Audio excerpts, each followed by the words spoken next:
Father Hanna, thank you for joining us. What can you tell us about the current situation for Christians in Egypt, particularly in Upper Egypt? I know you were recently in Minya. What's going on? Christians, of course, now with this new regime, have a better communication with the government because General Sisi actually have a very good relationship with Pope Tawadros, and he's trying to help the Christians. But however, the Muslim Brotherhood in Upper Egypt are very strong, and they still have a lot of terrorist groups that the government themselves cannot even control. Last April, May, I was there, and then I met with Bishop Macarius. He's the bishop in Armenia, and he told us that they have a kidnapping case almost every week, from 1 to 2 kidnapping cases every week. And are these females that are being? Are these females that are being kidnapped? No. Some of them males and some of them female. And females, and some, they're just targeting the rich families, and the ransom there between 100,000 Egyptian pound to 4 million. It depends on the stats of the family, and sometimes even the family doesn't have enough cash to, to redeem the people. So the church has to pitch in and try to collect from other members some money to release the victims. Are they also forcing Christians to pay jizya tax? In some area, it's not per se a jizya, but it's like an unknown jizya that you have to pay some money to be safe for going out and going in. It happened in the Delga village last year, and it was till we were there. In some hot area, there are like terrorist group, and they would like to be safe and would like your business to be safe. You have to pay them some money just to make sure everything is okay. Well, that's like mafia protection money, isn't it? Exactly, in a way, yeah. So how do you combat that? What is Sisi going to do about that? He has a lot in his plate, You have to understand, I saw a warning in the internet from a group called Jamaat Ansar Beit al-Maqdis, and they are a very terrorist group. They're warning even the civilians not to live next to police stations or any security building. Police belongs to the government because they are intending to have an attack on these buildings, and they wouldn't like civilians to die. Have we seen any actual attacks against churches, or have those subsided since El-Sisi's come to power? Well, it's decreased, but it's still happening. Last weekend, I think like 4 homes were on fire in Armenia as well. And I think they attempted to burn a church, I think, near Sohag or something, someplace in Upper Egypt last week.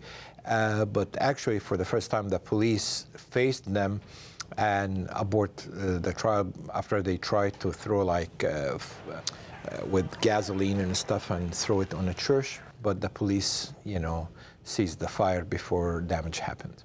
So the police are intervening. Are they coming to the aid of Christians when Christians call them, or do they sympathize with the Muslims in these local areas? Well, in some local area they are, and in some area they are not, because they don't have even the capability to face them. You have to understand this. Militant groups are highly heavily armed. That's what I tried to say, They have a lot of weapons and updated weapons and machine guns and very sophisticated weapons. So the police themselves, they can't actually face them unless you need an army to face them in some areas. So Father Hanna, what's the solution here? What needs to be done? I think the solution to be done to give more aid to the Egyptian government and for the United States to stop helping this terrorist group. These people actually fighting Christian with American weapons, got them through Turkey and through some other areas in the country. And you have to understand, this group wouldn't dare to do this in the country of Egypt unless they have the assistance from the American government here. And that's make everybody sad in Egypt. Well, I know when I was just in Egypt, and I know people there were telling me, how can your government support Hamas and the Muslim Brotherhood? Sure. How can they support these groups? And I said, well, I don't know that America is still supporting the Muslim Brotherhood. How are we still supporting them? through some other third countries like Turkey, for example. They know that some of this brotherhood group, they got caught when they're having weapons through Turkey, and it was American weapons, and very updated American weapon coming through Turkey to the border of Libya and Sudan, and they caught them over there. And that's not right, you know. How America actually trade, you know, its value for its affairs. I mean, you're supporting a group linked to Al-Qaeda, and this is really puzzling everybody in the country. Nobody believes that America do this. I mean, and last year, even like 100 churches were burned, and a lot of Christians were killed. Did we hear even one statement from the White House condemning these actions? No.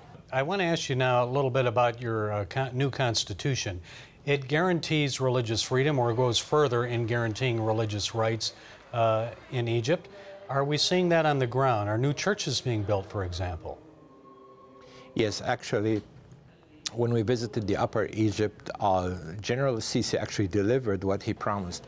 And the army is starting to help the church building, you know, and erect the damaged churches, but they've taken them in phases, because I think they started with the very heavily damaged that been totally destroyed, and then some, and they're going to go in the list with the less damaged, and then in the end of the list that have minor damages. That's what the Pope actually was telling me when I met him last time. And Father Hanna, what is the Pope telling you on the role of America now? What can American Christians do to help secure and preserve this ancient Christian community that started probably about 44, 45 AD? I mean, one of the oldest in the world. Well, when you understand that this terrorist group destroyed like monasteries from the 4th century, and then that's sad for the whole humanity, not for the Copts in Egypt, this is really bad, you know, when we have 4th century monasteries being totally destroyed by this group. This is sad, and I think all the Christians here need to do two things. First of all, if we can send any financial aid to the Christian in Egypt, that would be great to help them, because in some poor area they're really having difficulty to have the end meets, you know, and this is really sad. And the other thing, which is political part, that we need all the Christians to contact their Congress member and tell them, you know, to advise the government to stop helping this terrorist group. And they have to cooperate with the Egyptian government. The new government actually is very promising, and we have to give them a chance and see what they're going to do. And I think the American government now wouldn't like to lose Egypt as one of its allies, so it's need really to work with them hand to hand. And cutting the aid in the Egyptian government, it hurt both Christians and Muslims. It doesn't hurt only, you know, the government. There still is no U.S. ambassador in Egypt. Yes, they have a temporary one, but he's not actually, you know, there's not an official U.S. ambassador in Egypt till now. And I'm sure a new ambassador, one that would be acceptable to the Egyptian people, would go a long way in reestablishing relations, improved relations. That's what we're hoping for. You know, Egyptian people are very friendly, and they love the American people. And the problem is now the Egyptians get very shut down toward the American government and the president himself. You know, everybody's upset, you know, toward the American government. They love the American people. They love Americans. We love American tourists to go back to Egypt and help the economy. But, you know, people are very upset the role of the United States government toward the Egyptian government and toward the Egyptian people. We will keep praying, and we will keep everyone posted on developments in Egypt, and I'm sure you'll keep us up to date. And we thank you for taking the time with us today. We all Father need Hanna, thank you. Thank you for inviting me. Thanks a lot.